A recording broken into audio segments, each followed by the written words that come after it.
EDF is the French energy giant working with Carbon8, which is a UK-based startup specializing in developing innovative solutions for the reduction of carbon emissions. I am now excited to be joined by Julien Villeret, Chief Innovation Officer at EDF, as well as Selena Good at Carbon8. Welcome. Good morning. It's great to have you. First, Julien, tell us about EDF's presence here at Vivatech. What are you showcasing?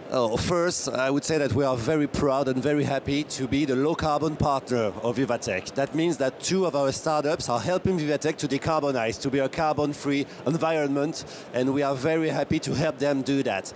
And then we are the proud sponsor of the Impact Mile Planet. It's really a big booth. We are showcasing 10 startups that have an impact on the planet, a positive, of course, impact on the planet. And Carbon8 is part of this Impact Mile Planet booth. Amazing. I had the opportunity to walk the mile yesterday. Very fascinating, innovative things. EDF has shown a lot of interest in technology innovation. How does EDF work with startups in general? There are many ways to work with startups. We are mostly partnering with startups through open innovation programs, helping them to develop prototypes or to work with some of our BUs. And from time to time, we invest in startups. We have a CVC, corporate VC fund, and we are investing in a few startups that really makes an impact on the world. And actually, we invested in Carbon8. Yeah, so speaking of which, tell us about Carbon8, the partnership, and why was this a great opportunity for the two of you? Of course, and thank you, Julien. So, as a startup, of course, for us, it's incredibly important who we work with. We want to find partners who have the same vision, the same mission as us, and that's why we really, really value the relationship we have with EDF and the investment we received. And I think any startup knows that this is such an important decision to help us grow at the speed that we can and to really maximize on our potential. So collaboration like this is key. Absolutely. And what innovative solutions do EDF and Carbon8 offer to support the transition to a low-carbon economy? So Carbon8 offer a really simple way to help heavy industry decarbonize. Effectively, what we do is we have a plug-and-play solution that we can retrofit onto an industrial site and capture some of their CO2. But even more than that, we actually capture their CO2 as well as utilize some of their ash. So it's actually a circular carbon capture solution, and it's very simple, retrofittable for heavy industry. Julien, how would you add to that?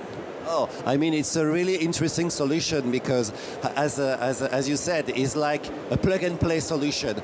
It's very, very difficult, very costly to decarbonize industries. It's a huge problem, and it's very difficult to bring to the table a very simple, very economical solution. And that's what Carbon8 is. In a few days, in a few weeks, you can plug and play those containers on a factory, basically, and it works. It just works, and it is about also a circular economy because the aggregates that are generated by this process can be used for construction, for example. So it's very clever, very interesting solution. Absolutely, a lot of use cases there. And Selena, tell me, what are the big challenges we face as a society toward the transition to a low-carbon economy?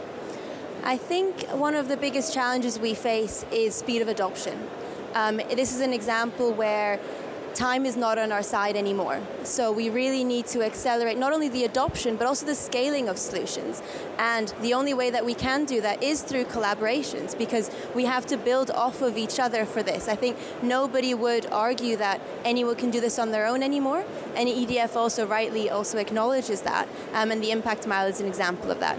And I think one other thing I'd add to that is what we can see here, even at Vivatech, is the solutions are out there. The entire Impact Mile demonstrates that. So we really are about scaling and accelerating that speed of adoption because time is not something we have anymore. Absolutely. Well, fascinating conversation. Thank you both for joining us this morning. Thank you.